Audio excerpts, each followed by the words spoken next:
so alive. Never felt so right. Feel so alive. I feel so alive. I'm caught in this moment. Hold on, don't let it slip away. Windows wide open. Clear skies, no chance of rain. And I can't imagine wanting more. It's something that I can't ignore. It's everything I'm looking for right now. I feel so alive. Never felt so right. Feel so alive. I feel so alive.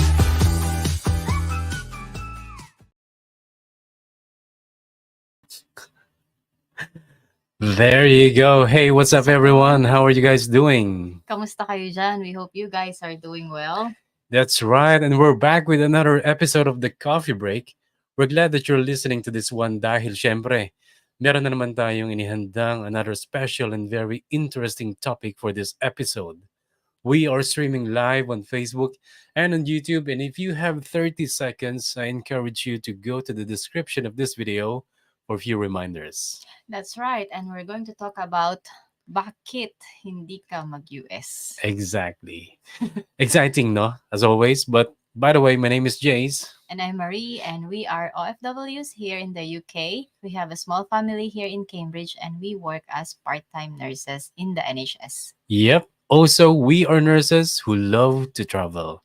Kaya naman, ang goal namin ay, syempre, mag-retire from nursing job as soon as possible so that we can enjoy exploring the world and living a simple life that we really wanted. So wala nang paligoy-ligoy pa. Grab your favorite drink, just relax, and let's chat and chill. Let's hit the intro. There you go.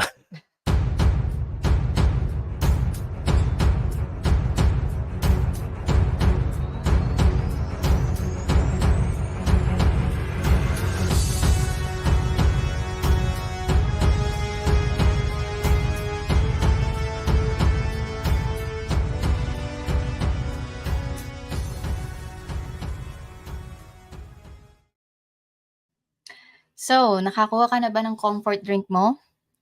Welcome to everyone who's joining us on Facebook and on our two YouTube channels, The Coffee Break and Delicious Life. Let us know where you guys are watching from para naman malaman namin, di ba, kung saan kayo galing. And wherever you are at this moment, we hope you are doing well. So, why not share the stream to your friends so we can enjoy this kwentuhan together? So, we have two parts in this episode. Part 1 Yep. is answer, bakit kaya ganon ang kaisipan ng marami? And then part 2, what is part 2, Daddy? Part 2 naman, yun nga, sabi niya, part 1, sasagutin natin kung bakit gano'n ang kaisipan ng marami na bakit daw hindi ka mag-US? Ba't kaya gano'n yung automatic na ideology nila, no? But part 2, we will share you yung reasons kung bakit hindi kami mag-move to US. So, there you go. Again, topic natin for today, bakit di kami mag-move to US? Few words about it, Mami. Narinig mo na ba yung komento na yan? May nagtanong na ba sa inyan? Or what? Wala pa. Wala pa naman. Yeah. Wala pa naman. Pero sa mga kapwa mo, sila, nagtatanungan ba sila or hindi rin? Hindi din. Wala akong naririnig sa workplace. Hindi ka nila tinatanong. Ako, marami na nagtanong sa akin ng ganyan na, ba't di ka mag-US? O kaya naman, no? Lalo na dati, nung wala pa akong asawa, ba't di ka mag-London? Parang, in my perspective, in my thinking, bakit parang yung mentality ng iba, by default, kailangan mo mag-move sa London kung bata ka pa, kung wala ka pang kinikit, kung wala ka pang asawa, wala ka pang pamilya. O kaya naman, ito nga, yung topic natin ngayon, bakit yung thinking ng iba, dapat mag-US ka. Lalo na kung hindi ka pa, kung bata ka pa. I mean, we're relatively young naman, di ba? We're still under 30. No, under 30 under plus. 40. So, relatively bata pa yon. So, ang thinking ng iba, Bakit gano'n na hindi ka mag-US? By the way, all of these are for infotainment purposes only, purely based sa aming mga sarili-sariling preference sa buhay. And whatever we prefer, we don't recommend it to others. Examine nyo dapat din yung sarili nyong sitwasyon and yung mga goals nyo sa buhay nyo. Perhaps if you are in a situation that you are contemplating between going to the UK or to the US or sa iba pang bansa, maybe just get some ideas from this podcast and consider them in your own situation. I know you can make your own decision, you're grown enough. So just pick up some important points from this. And yun nga, ngayon, ito na i-consider natin. Bakit nga ba hindi kami mag-move sa US? Simulan na ni Mami. Unang-una diyan siyempre mag-e-exam pa at maraming documents na kailangang asikasuhin. Yun talaga yun eh, no? By the way, sa mga nanonood sa amin, let us know where you guys are watching from. I hope you guys are doing well. So, ano yung sabi ni Mami? Ayaw na mag-exam, no? Actually, ako din eh. Mamaya, I will expound on this kung bakit medyo roadblock sa amin yung examination. Actually, kaya ako pinili yung UK dati. Kasi, hindi ganun ka-tedious yung process. Mag-English exam ka, and then practical exam and written exam. Well, English exam first, and then written exam, nursing written exam, computerized, and then yun naman practical examination, right? So sabi ko, yun na lang kasi yung ibang bansa medyo mas tedious yung kanilang mga examination eh. Pagpunta ka ng US, ganun din. Pagpunta ka ng Australia, lalo na mag-enroll ka pa ng ilang units sa university to really qualify as a nurse in that place. So for us, I think we're done with the examination part of our lives, of our career. Kaya siguro yun yung sabi ni Mami na una, yung examination. Medyo tama na, exam na naman. Number 2, for me, originally, kung bakit hindi ako mag-move sa US or hindi kami mag-move sa US, simply because it is not part of our plan. However, I plan things flexibly. If I will plan something, I know that I have to be adaptable, that I can adjust, I can be flexible. However, originally, going to the US is never my plan. Actually, ang gusto ko dati mag-Middle East kasi parang isa yun sa pinakasimple eh, no? Magpunta ka sa Middle East, medyo yun talaga yung masasabi mo na hindi masyadong hassle na maging nurse doon. One examination, okay Yeah. na, no? Sa mga, ano tawag sa mga lugar? Mga Emirate countries. Tama ba?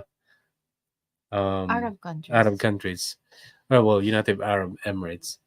So, yun nga, hindi na kailangan ng marami pang examination.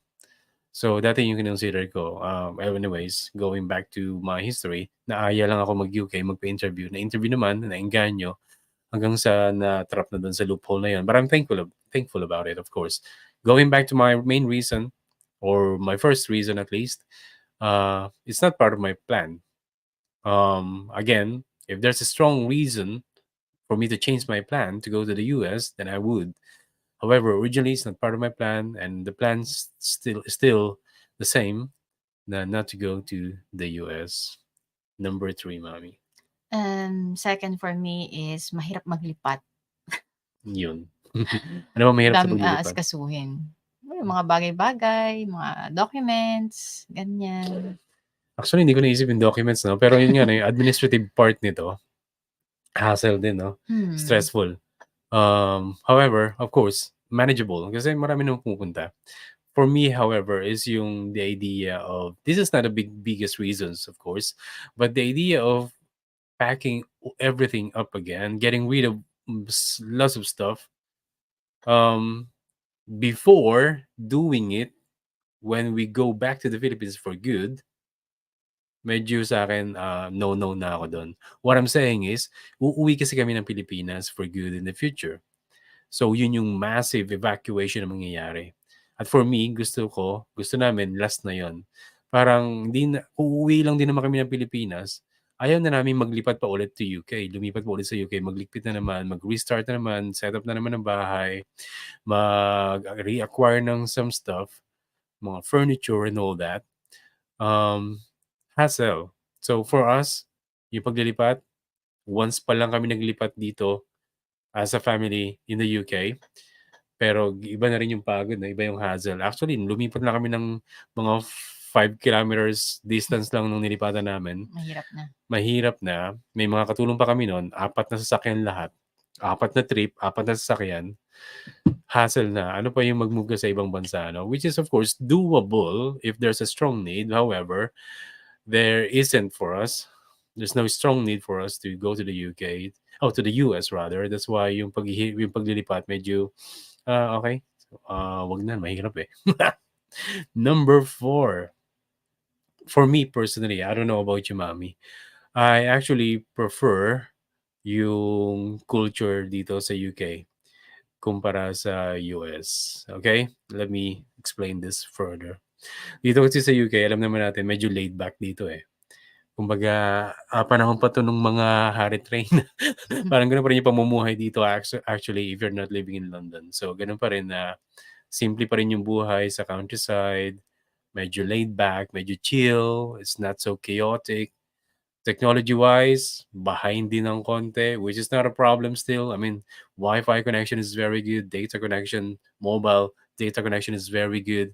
But the fact that yung pamumuhay mo ay parang hindi ka pa rin detached sa reality at sa nature, yun yung gusto ko, yun yung pine-prefer ko, no? Sa US kasi,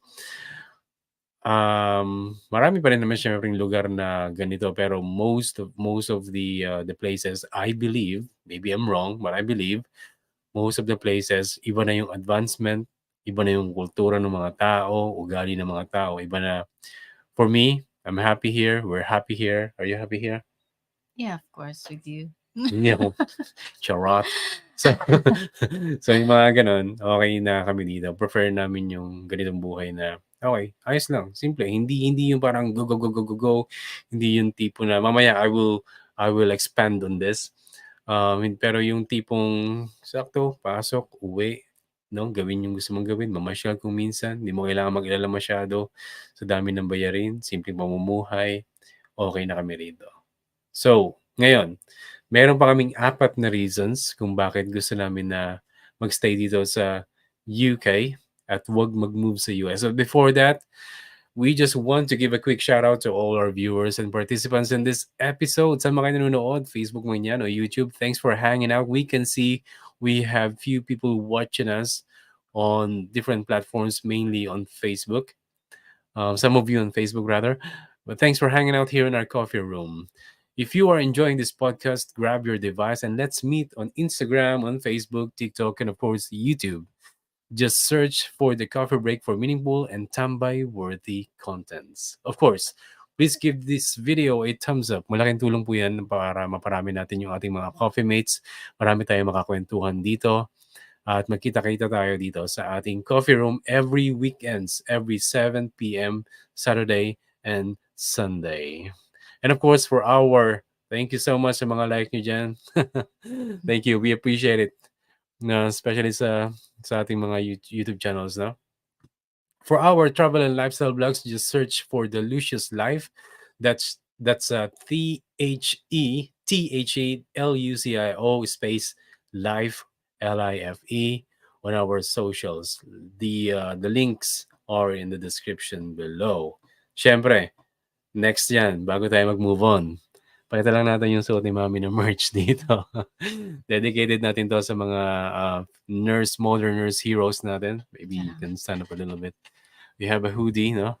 Sige, tayo ka ng maayos lang. Tuwid lang, ayan. So, Filipinos. Syempre, yung ating, this is a hoodie. Yes, from Gildan. Very good quality. Very soft material. Standby lang kayo kung saan ito ma-acquire. This is product of OFW Hub, no? This version, by the way, is a special edition kasi syempre sa amin to. In cooperation with POSITIVO Clothing. Okay? Meron din yan sa likuran eh. Show natin, Mami. So, sige lang, hindi naman makita ang ibang parte. Importanteng parte lang. Ayan, Positivo Clothing. So, we're really happy about this merch. So, standby lang kayo, no? Subscribe to our channels, to our social media accounts para makita nyo kung saan at paano siya ma-purchase in the future. Again, thanks everyone for all your supports. Moving on.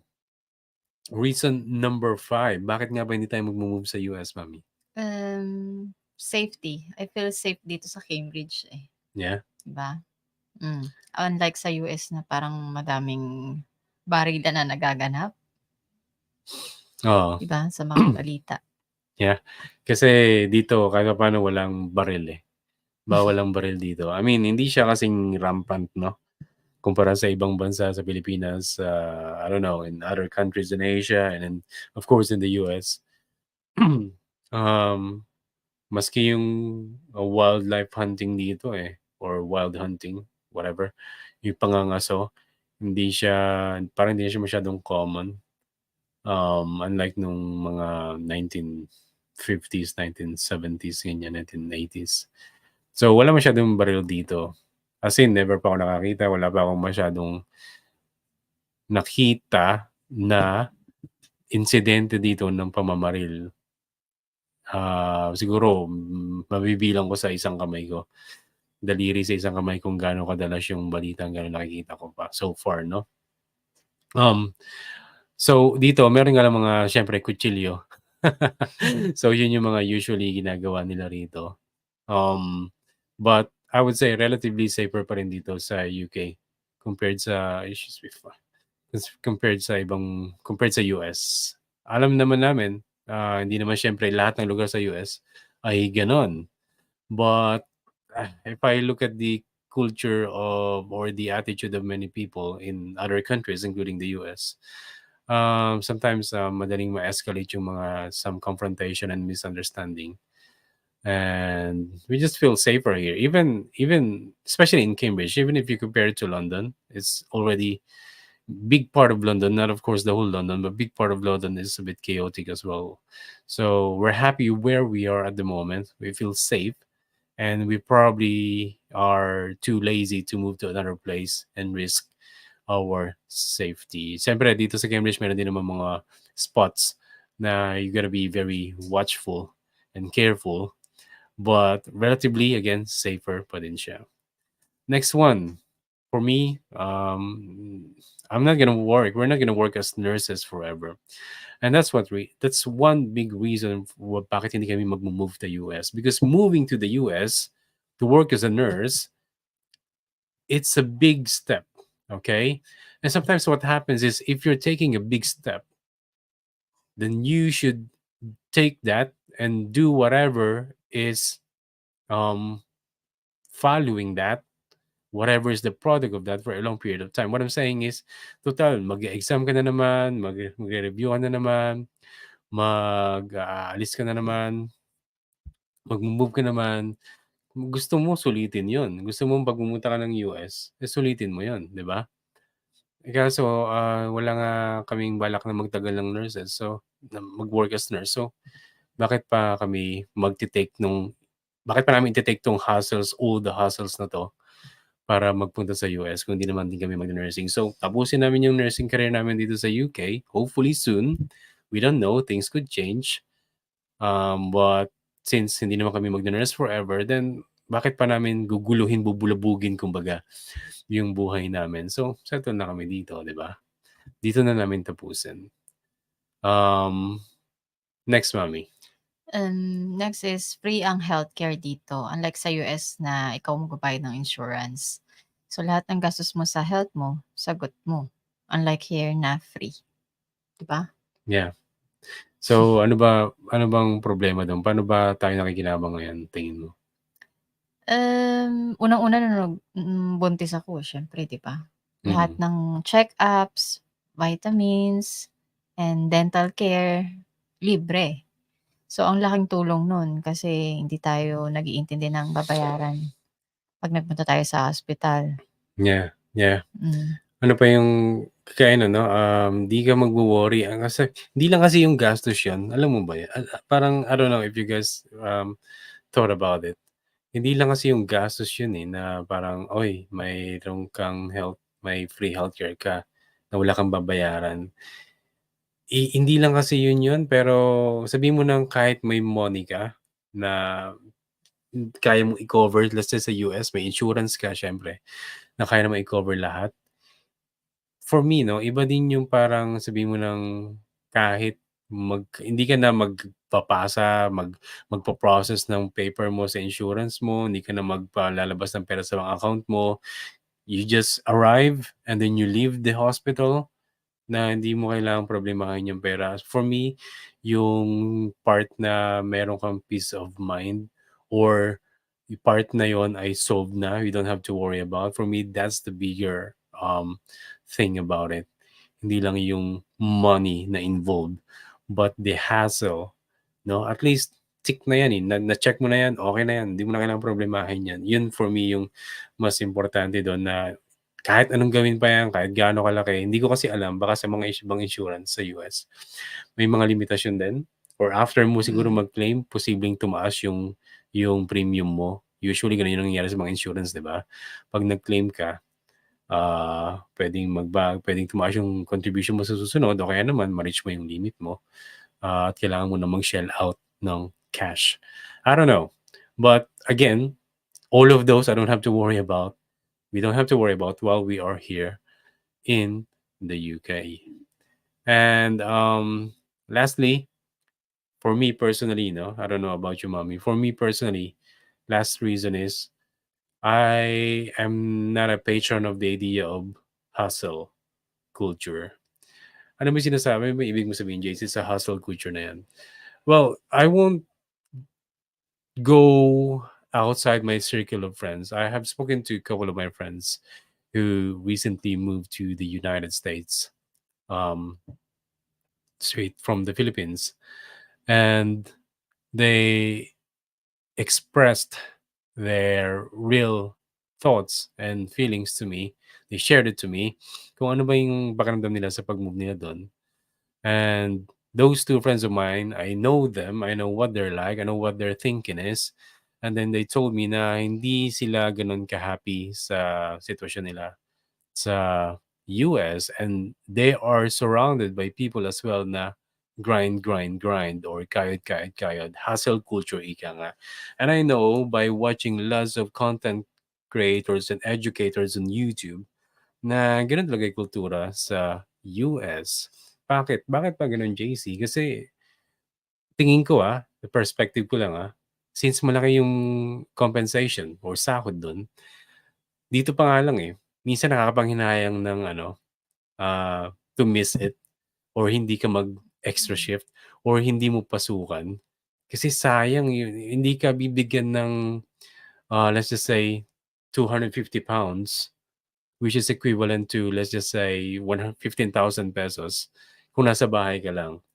So, bakit di ka na lang magtrabaho, ₱15,000? Tutal kung wala ka naman ibang gagawin, eh di itrabaho mo na, ipasok mo na. Pang-holiday na 'yun, pang-camping niyo na 'yun kung sa amin or pangkain na 'yan, panglabas na 'yan, pangbili na 'yan ng gusto mong pangangailangan or konting treat mo sa sarili mo. For only ₱250 na isang shift. Pero paano pa kaya sa US ay mas malaki yung bayad sa kanila do'n. So, nandun kasi yung parang ang hirap talikuran, Kaya tuloy yung ibang tao bukod siguro siguro more than their needs, sige check mo na muna sila. More than their needs, siguro yung iba pangluho na rin, gano'n, na parang sayang, mag-bank or mag-extra shift ka, let's say 8 times a week, let's say 8 times a month, and then kikita ka ng additional ₱100,000. Hindi ka makakapulot ng ₱100,000 anywhere else. So, siguro isa yun sa mga na sitwasyon 'no.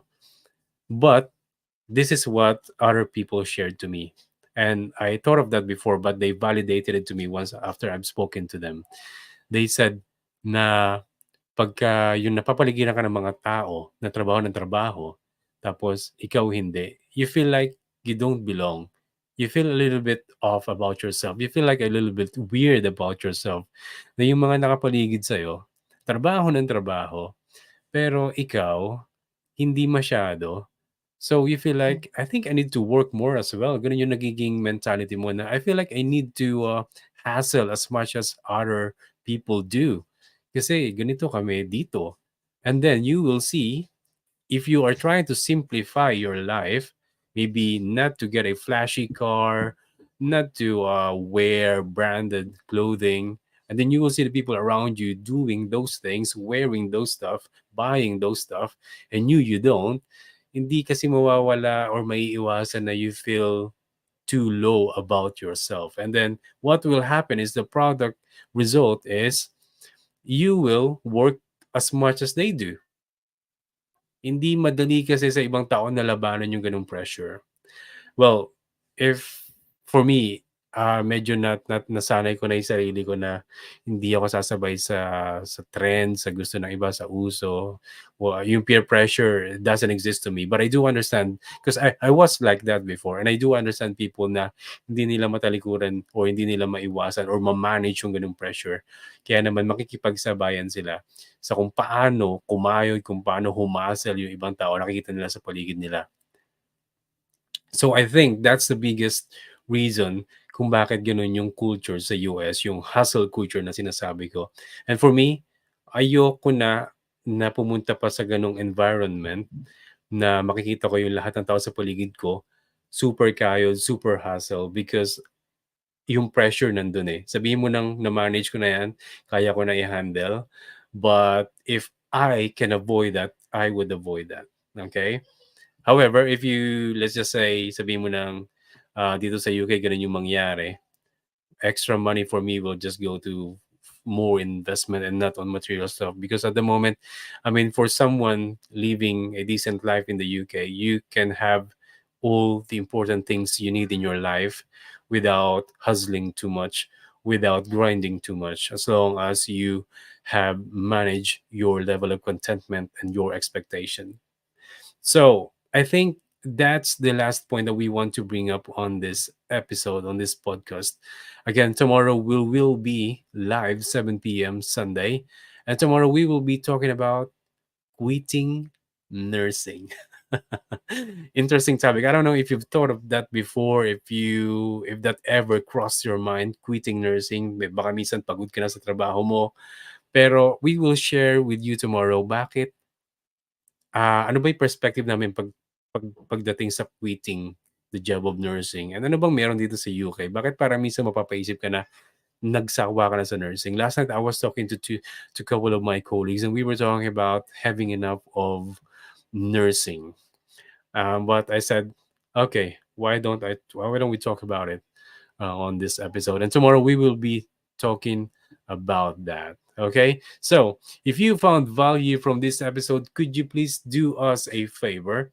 Please give this video a like to give it a little boost, and that will greatly help the channel and also help us to create more contents like this. Thank you. And if you don't want to miss any of our next episodes, make sure you are subscribed to this channel, to this video podcast channel, The Coffee Break. And of course, as always, remember to have a break, Have a coffee, have a coffee break, and feel positivo. positivo. See you on See you the on the next next one. episode. Bye Bye. bye. Bye for now. See you tomorrow, guys.